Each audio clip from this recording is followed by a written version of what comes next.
Hello दोस्तों, आप सबका स्वागत है मेरे यूट्यूब चैनल में। संगीता, मैं तुम्हें यह नहीं कहूँगी कि मैं तुम्हें बहू नहीं बेटी ही मानूँगी। बेटी बेटी होती है और बहू बहू होती है। मैं तुम्हें बेटी जैसा प्यार नहीं दूँगी, मैं तुम्हें बहू जैसा प्यार ही दूँगी। रह रहकर होने वाली सास के ये शब्द मेरे दिमाग में हथौड़ी की तरह वार कर रहे थे। आज मुझे देखने प्रमोद के साथ उसके मम्मी पापा दीदी जीजाजी आए थे। प्रमोद और मैं दोनों ही इंजीनियर हैं। प्रमोद की जॉब मुंबई में थी और मेरी बेंगलोर में। प्रमोद मेरी बुआ जी के दूर के रिश्ते में कोई लगते थे। बुआ जी फूफा जी प्रमोद की और उनके परिवार की तारीफ़ करते थकते नहीं थे। प्रमोद की मम्मी की तो बुआ जी इतनी तारीफ़ कर रही थी जैसे कि वो ही मम्मी की तो बुआ जी इतनी तारीफ़ कर रही थी जैसे कि वो ही खुद इंजीनियर हैं। पति और बेटा दोनों इंजीनियर हैं तो जाहिर है कि पैसों की कोई कमी नहीं है, लेकिन घमंड नाम की कोई उनमें चीज़ नहीं है। लड़ाई झगड़ा करना तो उन्हें आता ही नहीं। उलट उनकी हमेशा यही कोशिश रहती है कि उनकी वजह से किसी का दिल ना दुखे। खुद इंजीनियर होने के बावजूद और इतना पैसा होने के बावजूद खाना वे स्वयं बनाती हैं। सिर्फ सब्जी आदि काटने के लिए काम वाली की सहायता ले लेती है। उनका मानना है कि खाना हमने स्वयं ही बनाना चाहिए ताकि घर में के सभी सदस्य शुद्ध और सात्विक भोजन मिले। इतनी तारीफ सुनकर मुझे मन ही मन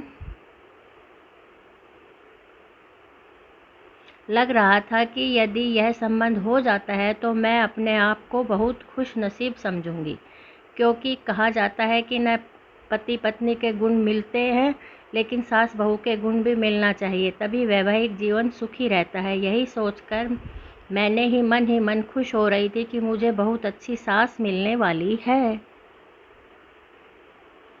लेकिन आज जब उन्होंने बहू जैसा प्यार देने की बात कही तो वो सब किसी की भी समझ में नहीं आ रही थी। आज तक सभी ने यही सुना था कि हर सास ऐसा ही कहती है, तुम मेरी बहू नहीं बेटी हो, मैं तुम्हें बेटी जैसा ही प्यार दूंगी। लेकिन यहाँ तो उल्टा ही हो रहा था। संगीता की सास ने तो बोल दिया था कि मैं तुम्हें बहू जैसा ही प्यार दूंगी। बहू जैसा प्यार घर के सभी को आशंका हो रही थी कि कहीं वे शादी के बाद फिल्मों वाली ललिता पवार टाइप की सास न बन जाए। यदि ऐसा हुआ तो मेरा क्या होगा। लेकिन सिर्फ इस बात का नज़रअंदाज किया जाए तो बाकी सभी बातें अच्छी होने से घर के सभी सदस्य को लग रहा था कि ये रिश्ता हो जाना चाहिए। आखिरकार शादी हो गई। मेरी शादी तो हो गई, लेकिन दिमाग में हर वक्त मम्मी जी के शब्द तुम्हें बहू जैसा प्यार दूंगी गूंजते रहते थे। इसलिए मैं मन ही मन डरी हुई थी। मैं प्रमोद से इस बारे में बात नहीं कर सकती थी, क्योंकि मुझे डर था कि कहीं प्रमोद यह न समझ बैठे कि शादी होते ही मैंने मम्मी जी के खिलाफ उनके कान भरना शुरू कर दिए। इसलिए मैंने मन ही मन फैसला लिया था कि मैं अपना हर काम इतना परफेक्शन से करूँगी कि मम्मी जी को शिकायत का मौका ही नहीं मिलेगा। अब शिकायत का मौका नहीं मिलेगा तो वे ललिता पवार नहीं बन पाएंगी। कैसे देंगी बहू जैसा प्यार। इस बात का मेरे ऊपर इतना असर हुआ कि मैं हर वक्त डरी डरी सी रहने लगी। प्रमोद ने 2 दिन 3 बार प्रेम से पूछा, क्या बात है, तुम खुश नहीं दिखती, तुम्हें किसी ने कुछ बोला है क्या। मैं उन्हें क्या बोलती। मैंने इतना ही कहा, नहीं नहीं, ऐसी कोई बात नहीं है, नया घर है, नया वातावरण है, सब कुछ नया है।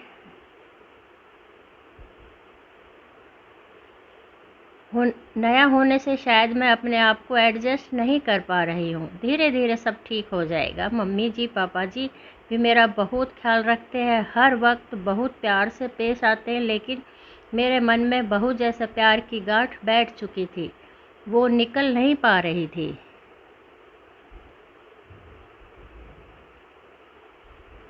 सब लोग कहते हैं ना कि शादी के बाद कुछ दिनों तक तो ससुराल के सभी लोग अच्छे से ही रहते हैं, असलियत तो धीरे धीरे सामने आती है। अभी तो शुरुआत है, इसलिए ये लोग प्यार जता रहे हैं। धीरे धीरे मेरा मन इन्हीं सब आशंकाओं से ग्रस्त रहने लगा। शादी के 8-10 दिन बाद की बात है। मैं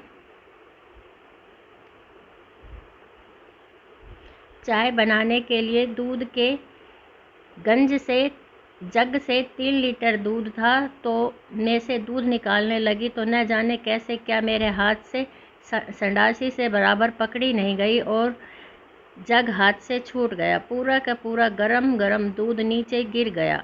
मैं इतना ज़्यादा डर गई कि पूछो मत। कहाँ तो मैं सोच रही थी कि सब कुछ परफेक्ट करूँगी और कहाँ ये दूध। उसमें भी सास बात यह थी कि दूध वाला दिन में सिर्फ एक बार सुबह ही दूध लाता था। पैकेट के दूध में मिलावट होने के से घर में नहीं लाते थे। सभी लोग चाय का इंतज़ार कर रहे थे। मैं जग गिरने की आवाज़ सुनकर मम्मी जी ने बाहर से आवाज़ लगाई, संगीता क्या हुआ, इतना ज़्यादा शोर किस चीज़ का है। तब मम्मी जी खुद किचन में आए। मम्मी जी को सामने देखकर मैं डर के मारे कांपने लगी। मुझे लगा कि अब मैं ज़रूर ललिता पवार बन जाएंगी, क्योंकि अब कल सुबह तक किसी को भी चाय नसीब नहीं होने वाली और सभी को चाय पीने की आदत है। मम्मी जी ने गिरे हुए दूध की तरफ देखा और मेरी तरफ देखा। मैं बम फटने का इंतज़ार करने लगी। बस अब बम फटा, अब बम फटा, लेकिन ऐसा कुछ नहीं हुआ। मम्मी जी ने मेरे पास आए और बोले, कोई बात नहीं संगीता, तुम इतना डर क्यों रही हो, तुम्हें कोई जानबूझकर थोड़े ही गिराया है, दूध है, हो जाता है कभी कभी, कोई बात नहीं, तुम रिलैक्स हो जाओ। लेकिन मम्मी जी अब चाय कौन से दूध से बनेगी, दूध वाला तो कल आएगा। मैं अभी पैकेट का दूध बुला लेती हूँ। लेकिन आप ही ने तो कहा था कि अपने यहाँ पैकेट का दूध नहीं लाते। लाते तो नहीं है, लेकिन सभी को चाय का नशा तो है, चाय तो सब पियेंगे।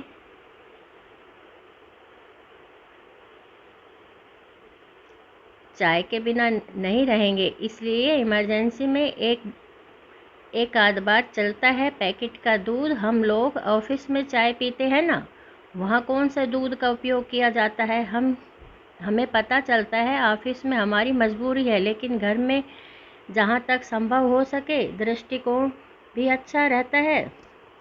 शरीर के दृष्टिकोण से जो अच्छा रहता है वो करना चाहिए। इसलिए अपन पैकेट का दूध नहीं लेते, लेकिन एक आध बार कुछ नहीं होता, रोज रोज थोड़े ही लेना है। मैंने मन में सोचा कि फिजूल ही डर रही थी। मम्मी जी तो अब कितने अच्छे हैं, लेकिन दूसरे ही पल सहेली की बात याद आ गई कि ये सब शादी के बाद के चोचले, शुरुआत के चोचले हैं, आगे आगे देखना होता है क्या।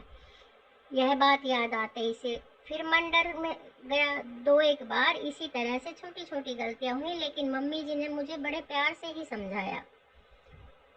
4-5 महीने के बाद की बात है। सभी को पालक पनीर की सब्जी बहुत पसंद थी। आज रविवार की सभी की छुट्टी होने से पालक पनीर की सब्जी बनाना तय हुआ। सब लोग खाना खाने बैठे तो जैसे ही इन्होंने पहला कोर मुंह में लिया तो बुरा सा मुंह बनाया और एक घूंट पानी पीकर बोले कि आज सब्जी में नमक डाला है कि पूरी सब्जी ही नमक में डाल दी है। आज बहुत बुरा मुंह बनाया, डबल नमक हो गया है आज सब्जी में। मुझे काटो तो खून नहीं भगवान। अब जरूर मम्मी जी अपना बहू वाला प्यार दिखाएंगी, कहेंगी कि तेरी मम्मी ने यही सिखाया है।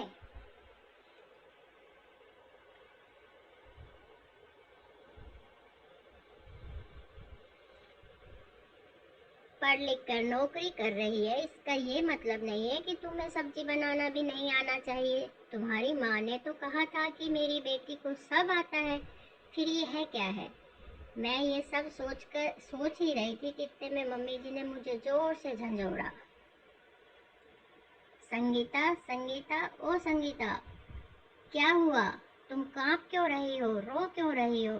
कुछ नहीं।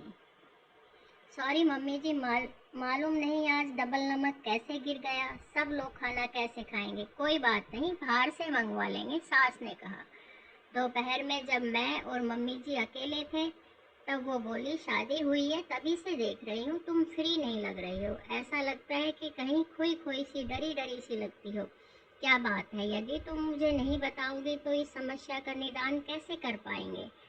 यहाँ तुम्हारी मम्मी नहीं है, लेकिन मैं तो हूँ ना।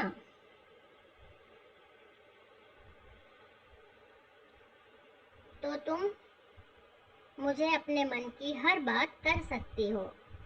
उनके इतने प्रेम से बोलने से मैं अपने आप को रोक नहीं पाई और रोने लगी। उन्होंने मुझे अपनी बाहों में भर लिया। अब बता क्या बात है?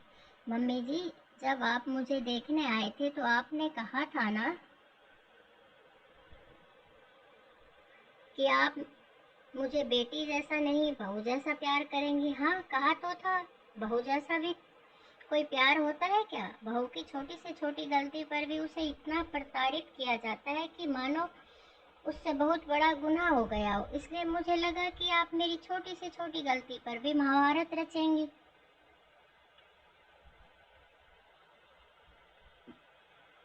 बहू जैसा प्यार होता है क्या? बहू की छोटी से छोटी गलती पर इतना प्रताड़ित किया जाता है मानो बहू से बहुत बड़ा गुनाह हो गया। इसलिए मुझे लगा कि छोटी से छोटी गलती पर आप घर में महाभारत रच देंगे, इनको मेरे खिलाफ भड़काएंगी। इसी सोच के चलते मैं हर रोज डरी डरी सी रहती हूँ।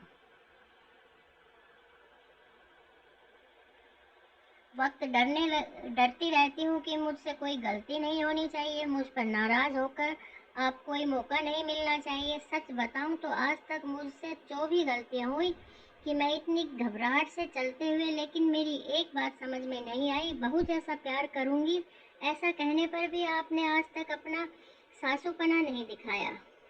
अरे पगली, मुझे नहीं पता था कि तू मेरी सीधी सी बात को इतना दिल पर लगा लेगी। एक बात बता, क्या कभी तूने किसी माँ को अपनी बेटी से यह कहते हुए सुना है कि उसे बहू जैसा प्यार करेगी? नहीं ना। जब हम बेटी को बहू जैसा प्यार नहीं करते तो बहू को बेटी जैसा प्यार क्यों करते हैं? इसका तो यही मतलब हुआ कि हम बेटी को ज़्यादा प्यार करते हैं। तो यही मतलब हुआ ना कि बेटी को ज़्यादा महत्व देते हैं, बेटी को ज़्यादा प्यार करते हैं। इसलिए बहू से कहते हैं कि तुझे बेटी बनाएंगे, तुझे बेटी जैसा प्यार देंगे। हम लोग बेटे को ज़्यादा महत्व देते हैं, इसलिए बेटे को बेटे जैसा ही प्यार देते हैं। कभी कभी बेटे से यह नहीं कहते कि तुझे बेटी जैसा प्यार देंगे। कभी भी बेटे से नहीं कहते कि तुझे बेटी जैसा प्यार देंगे। यदि हम बेटा और बेटी दोनों का सम्मान समझते हैं तो बेटी को बेटी जैसा प्यार क्यों नहीं दे सकते? मेरी नज़र में जिस तरह बेटी का अपना हक अलग अस्तित्व है, उसी तरह बहू का भी अपना अलग अस्तित्व है। मैं बहू को बेटी जैसा प्यार नहीं दे सकती, किसी भी मामले में कम नहीं समझती। इसलिए मैंने कहा था कि मैं तुम्हें बेटी जैसा नहीं बहू जैसा प्यार दूंगी। मुझे क्या पता था कि तू उसका गलत मतलब लगा के वह बात दिल पे लगा लेगी। चल अब आंसू पोंछ, नहीं तो मैं सचमुच में फिल्म वाली ललिता पवार बन जाऊंगी। उन्होंने यह बात इस अंदाज में कही कि हंसते हंसते हंसते हम दोनों का बुरा हाल हो गया। आज मुझे पता चला कि बहू वाला प्यार क्या होता है। दोस्तों, अगर आपको कहानी अच्छी लगी हो तो प्लीज़ मेरे चैनल को लाइक शेयर सब्सक्राइब ज़रूर करें और अपना कीमती समय देने के लिए तहे दिल से शुक्रिया। धन्यवाद।